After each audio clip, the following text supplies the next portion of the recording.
नमस्कार बच्चों।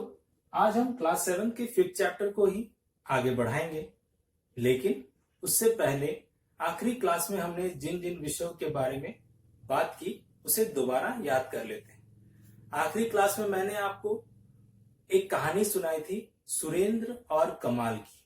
वो कहानी थी नदी के उद्गम से लेकर नदी के मुहाने तक की। तो नदी का उद्गम केंद्र किसे कहा जाता है? जहां नदी की उत्पत्ति होती है, अर्थात जहां नदी अपना जीवन प्रारंभ करता है। जब छोटी छोटी नदियां मिलकर प्रमुख नदी का निर्माण करती है तो उसे ही नदी की उत्पत्ति या उद्गम केंद्र कहा जाता है। और जब नदियों का रफ्तार कम हो जाता है और वो छोटे छोटे शाखाओं में विभक्त होकर किसी जलाशय में जाकर गिरती है, तब उसे कहा जाता है नदी का मुहाना।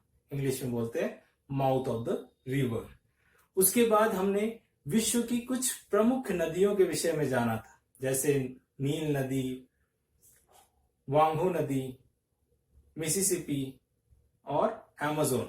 इन सारी नदियों के विषय में हमने डिटेल में जाना था। आज हम नदियों की कुछ प्रमुख परिभाषाओं को अच्छे से समझने का प्रयास करेंगे।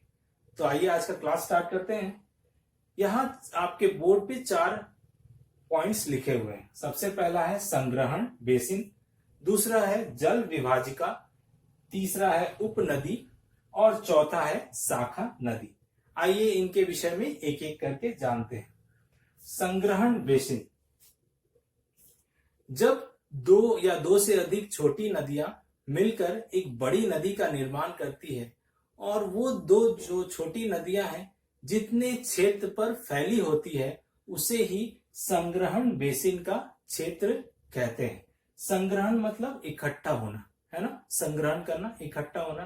तो जहां छोटी छोटी नदियां इकट्ठा होकर बड़ी नदी बनाती है और उस विस्तृत क्षेत्र को ही कहा जाता है संग्रहण बेसिन। अब दूसरा पॉइंट में चले जाते हैं, जल विभाजिका किसे कहते हैं। इसके लिए आपको मेरे साथ एक छोटा सा प्रयोग करना होगा। आप सभी के पास ज्योग्राफी की पुस्तक होगी और मेरे पास भी एक पुस्तक है, तो साथ साथ आप मेरे यह प्रयोग कीजिएगा। ये ज्योग्राफी की पुस्तक है, मान लीजिए। आपको क्या करना है, अपनी पुस्तक को इस तरह से खोलना है और इसे ऐसे पलट देना है, ठीक है। अब अगर मान लो कि हम इसके ऊपर पानी गिराते हैं या जल गिराते हैं तो ये ढाल के अनुरूप दोनों हिस्सों में प्रवाहित होगा ना। ठीक उसी प्रकार पर्वतीय हिस्सों में जब बर्फ के पिघलने के कारण या वर्षा होने के कारण जल ढाल के अनुरूप दोनों भागों में जाते हैं तो इन दोनों किनारों पर नदी बेसिन का निर्माण होता है। तो यह उच्च भाग जो 2 नदी बेसिन को विभाजित करती है उसे ही हम जल विभाजिका कहते हैं। एक उदाहरण जान लेते हैं भारत का। भारत का अंबाला शहर जो कि एक जल विभाजिका का अच्छा उदाहरण है। वो ऐसे जगह पे अवस्थित है जहां पर 2 प्रमुख नदियां, एक तो है सिंधु और दूसरा है गंगा। ये 2 नदियां अपने बेसिन का निर्माण करती है और बीच वाला हिस्सा, उच्च भाग जो है वो अंबाला का हिस्सा है।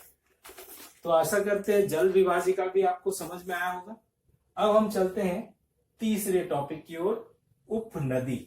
इंग्लिश में बोलते हैं इसको ट्रिब्यूटरीज या सहायक नदियां। वे छोटी छोटी नदियां जो कि पर्वतों के ढालों से नीचे की तरफ उतरती है और प्रमुख नदी का निर्माण करती है, उस तरह की नदियों को कहा जाता है उपनदी। एक डायग्राम से इसे समझने का प्रयास करेंगे। सपोज करो ये सारी छोटी छोटी शाखाएं हैं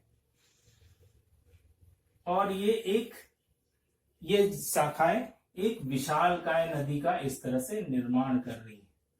तो ये सारी नदियों को हम कहेंगे उपनदी या सहायक नदी। ये सहायक नदियां मुख्य रूप से ऊंचाई वाले स्थानों पे पाई जाती हैं या पर्वत के ऊपरी भागों में देखने को मिलती है। चलिए इनके कुछ उदाहरण जान लेते हैं। कल हमने चर्चा की थी गंगा नदी की सहायक नदियों के विषय में, तो उन्हीं सहायक नदियों को फिर से याद कर लेते हैं। तो सबसे प्रमुख सहायक नदी कौन कौन सी थी गंगा की? भागीरथी और अलकनंदा। उसके साथ कौन सी और नदी जुड़ती है? यमुना, जो कि इलाहाबाद में आकर मिलती है। और बहुत सारी उपनदियां हैं, जैसे हो गया चंबल, बेतवा, सोन। इधर से हिमालय पर्वतीय भागों से आती है घाघरा, गंडक, कोसी, और एक विशालकाय नदी का निर्माण करती है, जो कि है हमारी गंगा नदी। तो आशा करते हैं कि आपको उपनदी समझ में आया होगा कि उपनदी किसे कहते हैं। अब हम लोग चलते हैं अपने चौथे टॉपिक पे, शाखा नदी। इंग्लिश में बोलते हैं इसको डिस्ट्रीब्यूटरीज। उपनदी के ठीक विपरीत जब नदियों का रफ्तार एकदम धीमा हो जाता है तो भी नदियां छोटी छोटी शाखाओं में विभक्त हो जाती है।